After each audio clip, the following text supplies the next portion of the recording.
We are continuing to follow breaking news tonight. In a historic decision, the Colorado Supreme Court has ruled that Donald Trump must be removed from the state's Republican primary ballot under Section 3 of the 14th Amendment of the Constitution.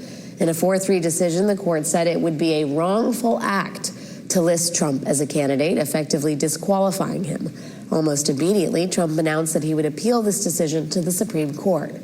Now, the statutory deadline for submitting names for Colorado's primary ballots is January 5th. So what does Colorado's Secretary of State, Jena Griswold, the person in charge of printing those ballots, what does she do now? Let's ask her. Joining me now is Colorado's Secretary of State, Jena Griswold. Madam Secretary, thank you for joining me. What do you do now? Well, as long as there is not another case, Trump is disqualified from the ballot. The Colorado Supreme Court affirmed the district court's decision that he engaged in insurrection. The fact of the matter is he incited the insurrection to try to stop the peaceful transfer of the presidency. And then the Colorado Supreme Court has decided that those actions are disqualifying. So again, as of now, he is not a qualified candidate in the state of Colorado. Of course, the U.S. Supreme Court may choose to review, and I will follow whatever court order or decision is in place by the time of certification. I mean, your deadline of when you have to decide what names to print on the ballot is January 5th, right? There is a stay on this until January 4th. Can you walk me through the sort of scenarios here if the Supreme Court does not decide whether it's going to review this or not by January 5th? Or, sorry, I should use the latter. If the Supreme Court does decide it's going to review it but has not issued a decision by January 5th, that means that Trump's name goes on the primary ballot. Is that correct?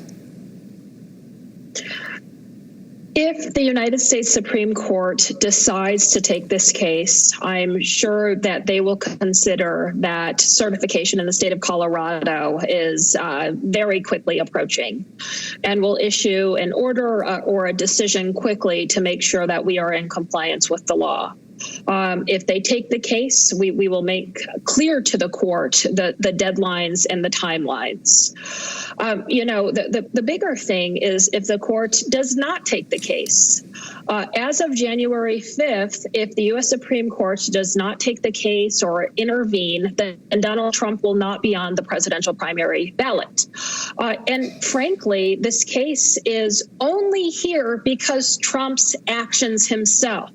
He is the person who has led to this decision that he is disqualified because he tried to steal the presidency from the American people. I do have to ask you, given how open and shut proponents of the 14th Amendment in this case are, the dissent from, for example, Chief Justice Boatwright, who authored, I believe, the dissent, he says that he thinks the applicable section of Colorado Election Code was not, in fact, enacted to decide whether a candidate engaged in insurrection. He does not agree with the disqualification as a proper line of action. I mean, do you think there's any merit to this? Does it give you any pause as the Secretary of State? As Secretary of State, I'll always follow the law and the United States Constitution, and that includes following the majority decision in a case. Under Colorado law, my office routinely checks if a candidate is eligible for the office that they're looking to serve in. So, for example, if Arnold Schwarzenegger wanted to be on the presidential primary ballot, we would not allow him because under the United States Constitution, he is not a qualified candidate because he's not a natural-born citizen. This is a very similar situation. Does the U.S. Constitution qualify someone to serve in an office or disqualify them? The Colorado Supreme Court has said Section 3 of the 14th Amendment disqualifies Donald Trump because he engaged in insurrection. So following that, I do believe that Colorado law allows following the United States Constitution when we're deciding our ballot content.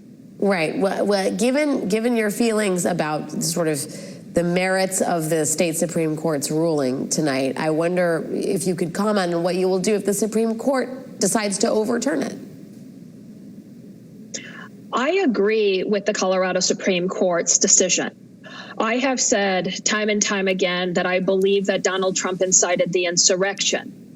And also, there shouldn't be some loophole in the U.S. Constitution allowing the president but no one else to engage in insurrection and then serve in office again. But with that said, I will follow the law and the United States Constitution because, unlike Donald Trump, I believe that's what elected officials should be doing. And if a court decides that he is on the ballot, I, of course, will follow that. I swore to uphold the Constitution. That is exactly what I will do.